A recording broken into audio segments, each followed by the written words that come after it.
Assalamualaikum warahmatullahi wabarakatuh.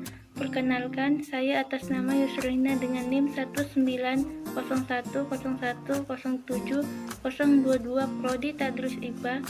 Video ini dibuat untuk memenuhi tugas akhir mata kuliah Anatomi dan Fisiologi Hewan yang diampu oleh Ibu dosen Barda SSI MSI. Berikut kita mulai. Sistem integumen. Apa itu sistem integumen? Sistem integumen adalah sistem organ yang membedakan, memisahkan, melindungi, dan menginformasikan hewan terhadap lingkungan sekitarnya. Sistem ini seringkali merupakan bagian sistem organ yang terbesar yang mencakup kulit, rambut, bulu, sisik, kuku, kelenjar keringat dan produknya atau keringat atau lendir. Sistem integumen pada hewan. Yang pertama, sistem integumen pada kelas Pisces. Sistem integumen pada kelas Pisces yaitu yang pertama kulit. Kulit terbagi menjadi dua, yaitu epidermis dan dermis. Epidermis merupakan lapisan luar dari kulit. Kulit pada bagian epidermis ini selalu basah yang disebabkan oleh lendir yang dihasilkan suatu sel kelenjar di bagian dalam epidermis. Lapisan kulit dalam atau dermis akan lebih tebal dari lapisan kulit luar. Dermis mengandung pembuluh darah, saraf, dan jaringan pengikat. Lapisan ini juga berperan dalam proses pembentukan sisik pada ikan yang bersisik. Yang kedua, kelenjar beracun. Merupakan lapisan luar dari kulit. Kulit pada bagian epidermis ini selalu basah yang disebabkan oleh lendir yang dihasilkan suatu sel kelenjar di bagian dalam epidermis. Yang ketiga, warna pada sistem integumen. Warna ikan tersebut dikarenakan skemokrom atau karena konfigurasi fisik, dan biokrom atau pigmen pembawa warna. Yang keempat, organ cahaya pada sistem integumen. Cahaya yang dikeluarkan oleh jasad hidup dinamakan bioluminescen terhadap dua sumber cahaya yang dikeluarkan oleh ikan dan keduanya terdapat pada kulit. Yang kedua, sistem integumen pada kelas amfibi. Epidermis. Pada epidermis sebelah bawah merupakan lapisan sel germ yang selalu menghasilkan lapisan jangat yang setiap waktu bisa terkupas. Dermis. Pada dermis terdapat jaringan ikat. Di sebelah luar jaringan tersebut terdapat jaringan seperti karet busa yang mengandung banyak kelenjar dan pigmen. Bagian sebelah dalam dari dermis terdapat jaringan-jaringan padat berupa jaringan ikat. Selanjutnya, di sebelah bawah jaringan dermis terdapat saraf dan pembuluh darah. Pada kulit amfibi terdapat kelenjar kulit yang terbagi atas dua macam, yaitu yang pertama, glandulae mucosa atau kelenjar lendir. Yang kedua, glandulae toxicum atau kelenjar racun. Yang ketiga, sistem integumen pada kelas reptil. Sistem integumen pada reptil umumnya juga tidak mengandung kelenjar keringat. Lapisan terluar dari integumen yang menanduk tidak mengandung sel-sel saraf dan pembuluh darah. Yang keempat, sistem integumen pada kelas apes. Tubuh dibungkus oleh kulit yang seolah-olah tak melekat pada otot. Dari kulit akan muncul bulu yang merupakan hasil pertumbuhan epidermis menjadi bentuk ringan, fleksibel, dan sebagai pembungkus tubuh sangat resisten.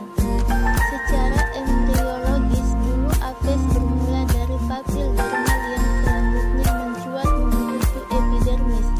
Dasar bulu itu melekuk ke dalam pada tepinya sehingga terbentuk folikulus yang merupakan lubang bulu pada kulit. Berdasarkan susunan anatomi, bulu dibagi menjadi tiga macam, yaitu yang pertama plumae, yang kedua plumalae, yang ketiga filoplumae. Yang kelima, Sistem integumen pada kelas mamalia. Epidermis. Sel epidermis membatasi folikel rambut, dan di atas epidermis terdapat garis lekukan yang berjalan sesuai dengan papil dermis di bawahnya. Epidermis terdiri atas 5 lapisan, dari lapisan yang paling atas sampai yang terdalam. Adapun lapisan tersebut adalah yang pertama stratum corneum, yang kedua stratum lucidum, yang ketiga stratum granulosum, yang keempat stratum spinosum, yang kelima stratum germinativum. Dermis. Pada lapisan dermis terdapat pembuluh darah, pembuluh limfe, folikel rambut, kelenjar keringat, saraf, dan sel fibroblast. Fibroblast ini berfungsi menghasilkan kolagen, yang sangat penting peranannya dalam kekenyalan dan elastisitas kulit. Selain itu, pada lapisan ini juga terdapat reseptor yang berfungsi untuk merasakan nyeri. Hipodermis. Hipodermis merupakan bagian terdalam dari kulit yang terdiri dari banyak sel lemak sehingga berfungsi sebagai bantalan terhadap cedera dan membantu dalam mempertahankan panas tubuh. Adapun derivat kulit pada mamalia yaitu yang pertama rambut, yang kedua kuku, yang ketiga kelenjar pada kulit. Sekian pembahasan saya tentang sistem integumen. Sistem endokrin. Yang pertama, pengertian sistem endokrin. Apa sih yang dimaksud dengan sistem endokrin? Sistem endokrin adalah sistem kelenjar yang bekerja pada tubuh manusia yang hasil sekresinya langsung masuk ke dalam darah tanpa melalui saluran. Hasil sekresi dari sistem endokrin disebut juga dengan hormon. Hormon merupakan zat kimia yang dibawa oleh aliran darah ke jaringan ke organ kemudian merangsang saraf melakukan suatu tindakan tertentu. Sistem endokrin memiliki kaitan dengan sistem saraf, yaitu mengambil dan mempadukan dengan fungsi tubuh. Kedua sistem ini sama-sama bekerja untuk mengontrol tubuh. Fungsi mereka juga satu sama lain saling berhubungan, namun masih dapat dibedakan dengan karakteristik tertentu. Kelenjar endokrin sangat berpengaruh banyak pada proses kehidupan yang melibatkan reproduksi, pertumbuhan, kekebalan tubuh, dan menjaga keseimbangan fungsi internal tubuh. 2. Sel-sel penyusun organ endokrin. Sel-sel penyusun organ endokrin dapat dibedakan menjadi dua, yaitu yang pertama, sel neosekretori. Sel neosekretori adalah sel yang berbentuk seperti sel saraf tetapi berfungsi sebagai penghasil hormon. Contoh sel neosekretori ialah sel saraf pada hipotalamus. Sel tersebut memperhatikan fungsi endokrin sehingga dapat juga disebut sebagai sel neuroendokrin. Sesungguhnya semua sel yang dapat menghasilkan sekret disebut sebagai sel sekretori. Oleh karena itu, sel saraf seperti yang terdapat pada hipotalamus disebut sel neosekretori. Yang kedua, sel endokrin sejati. Sel endokrin sejati disebut juga sel endokrin klasik, yaitu sel endokrin yang benar-benar berfungsi sebagai penghasil hormon, tidak memiliki bentuk seperti sel saraf. Kelenjar endokrin sejati melepaskan hormon yang dihasilkan secara langsung ke dalam darah atau cairan tubuh. Kelenjar endokrin sejati dapat ditemukan pada hewan yang mempunyai sistem sirkulasi, baik vertebrata maupun invertebrata. Ketiga, sistem endokrin pada kelas vertebrata. Yang pertama, sistem endokrin pada kelas Pisces. Sistem endokrin pada kelas Pisces misalnya ikan. Kelenjar endokrin ikan mencakup suatu sistem yang mirip dengan vertebra yang lebih tinggi tingkatannya.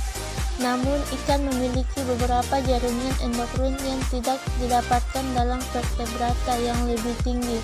Misalnya, badan stanius yang memiliki fungsi sebagai kelenjar endokrin yang membantu dalam proses noregulasi. Yang kedua, sistem endokrin pada kelas amfibi. Sistem endokrin pada kelas amfibi misalnya katak. Sistem hormon atau sistem endokrin pada hewan yang termasuk kelompok amfibi mirip dengan sistem hormon pada hewan vertebrata tingkat tinggi. Pada dasar otak katak sendiri terdapat glandula pituitari atau glandula hipofisa. Bagian anterior kelenjar ini pada larva bisa menghasilkan hormon pertumbuhan. Hal tersebut juga tentunya berlaku untuk hewan jenis amfibi tersebut. Yang ketiga, sistem endokrin pada kelas reptil. Kelenjar endokrin pada reptil adalah hipofisis, adrenal, tiroid, pankreas, testis, ovarium, dan pineal. Terdapat beberapa perbedaan hormon pada reptil dibandingkan dengan mamalia. Pituitari atau hipofisis posterior reptil mensekresikan hormon AKT atau arginain, fositosin, dan mesotosin. Sekresi dari korteks adrenal adalah kortikosteron. Keempat, sistem endokrin pada kelas apes. Sistem endokrin pada kelas apes misalnya ayam. Kelenjar pituitari posterior menghasilkan AKT dan mesotosin. Kelenjar tiroid kelompok unggas memiliki keunikan karena tidak terdapat sel-sel kalsitonin yang letaknya terpisah di kelenjar ultimobrachial. Sintesis hormon tiroid mirip dengan sintesis pada mamalia, yaitu terdapat hormon T3 dan T4. Yang kelima, sistem endokrin pada kelas mamalia.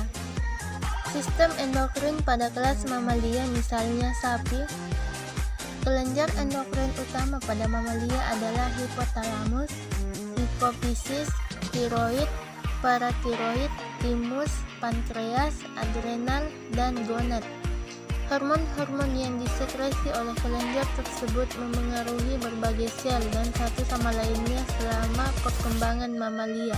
Sekian pembahasan saya tentang sistem endokrin. Sistem sirkulasi dan pembuluh darah. Pengertian sistem peredaran darah. Sistem peredaran darah atau sistem kardiovaskular adalah suatu sistem organ yang berfungsi memindahkan zat dari sel. Sistem ini juga menolong stabilisasi suhu dan pH tubuh atau bagian dari homeostasis. Ada dua jenis sistem peredaran darah, yaitu sistem peredaran darah terbuka dan sistem peredaran darah tertutup. Sistem peredaran darah terbuka. Sistem peredaran darah terbuka artinya dalam peredarannya darah dan cairan lainnya tidak selamanya beredar atau berada di dalam pembuluh darah. Darah menuju jaringan tanpa melalui pembuluh. Pada saat tertentu darah meninggalkan pembuluh darah dan langsung beredar dalam rongga-rongga tubuh dan akhirnya kembali lagi ke dalam tubuh.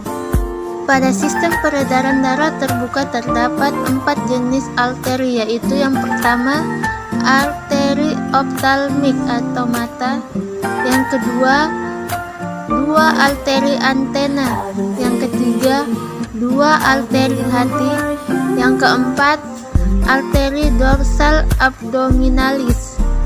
Sistem peredaran darah tertutup. Peredaran darah tertutup adalah sirkulasi darah ke seluruh tubuh melalui pembuluh-pembuluh darah. Pada sistem peredaran darah ini, darah diedarkan melewati arteri dan kembali ke jantung melewati vena. Contoh, cacing tanah. Pada cacing tanah sistem peredarannya terdiri dari cairan darah, beberapa pembuluh darah dan jantung sebagai pusat peredaran. Sistem sirkulasi pada hewan. Sistem sirkulasi pada kelas viscus. Sistem sirkulasi pada kelas viscus misalnya itu ikan. Sistem peredaran darah pada ikan terdiri dari jantung beruang 2, yaitu sebuah bilik atau ventrikel, dan sebuah serambi atau atrium. Jantung terletak di bawah faring di dalam rongga perikambium, yaitu bagian dari rongga tubuh yang terletak di anterior atau muka. Fungsi jantung memompa darah. Selain itu, terdapat organ sinus venosus, yaitu struktur penghubung berupa rongga yang menerima darah dari vena dan terbuka di ruang depan jantung. Sistem sirkulasi pada kelas amfibi. Sistem sirkulasi pada kelas amfibi misalnya katak. Jantung katak terdiri dari yaitu 3 ruang, 2 atrium dan 1 ventrikel. Yang kedua, sinus venosus, menampung darah dari pembuluh besar yang akan masuk ke atrium kanan. Sistem sirkulasi pada kelas reptil. Jantung reptil terbagi menjadi 4 ruang, yaitu 2 atrium, 1 atrium dexter atau serambi kanan, 1 atrium sinister atau serambi kiri, 2 ventrikel, 1 ventrikel dexter atau bilik kanan, 1 ventrikel sinister atau bilik kiri. Sirkulasi pada kelas apes. Jantung apes terbagi menjadi 4 ruang, yaitu 2 atrium, 1 atrium dexter atau serambi kanan, 1 atrium sinister atau serambi kiri, 2 ventrikel, 1 ventrikel dexter atau bilik kanan, 1 ventrikel sinister atau bilik kiri. Sirkulasi pada kelas mamalia. Jantung mamalia terbagi menjadi 4 ruang, yaitu 2 atrium, 1 atrium dexter atau serambi kanan, 1 atrium sinister atau serambi kiri, 2 ventrikel, 1 ventrikel dexter atau bilik kanan, 1 ventrikel sinister atau bilik kiri. Sekian pembahasan saya tentang sistem sirkulasi dan pembuluh darah. Sistem reproduksi. Pengertian sistem reproduksi. Reproduksi adalah kemampuan makhluk hidup untuk menghasilkan individu baru yang sifatnya sama atau menyerupai induknya, menjaga dan mempertahankan kelestarian jenisnya di bumi agar tidak punah. Namun, kelestarian jenis suatu makhluk hidup atau spesies tidak hanya ditentukan oleh kemampuan bereproduksi, tapi kelestarian jenis suatu organisme ditentukan juga oleh kemampuan adaptasi dan seleksi alam. Karena semua makhluk hidup akan mati dan itu bergantung pada panjang pendeknya usia. Sistem reproduksi pada hewan. Secara umum, reproduksi pada hewan dibagi menjadi 2, yaitu reproduksi aseksual dan reproduksi seksual. Reproduksi aseksual pada hewan.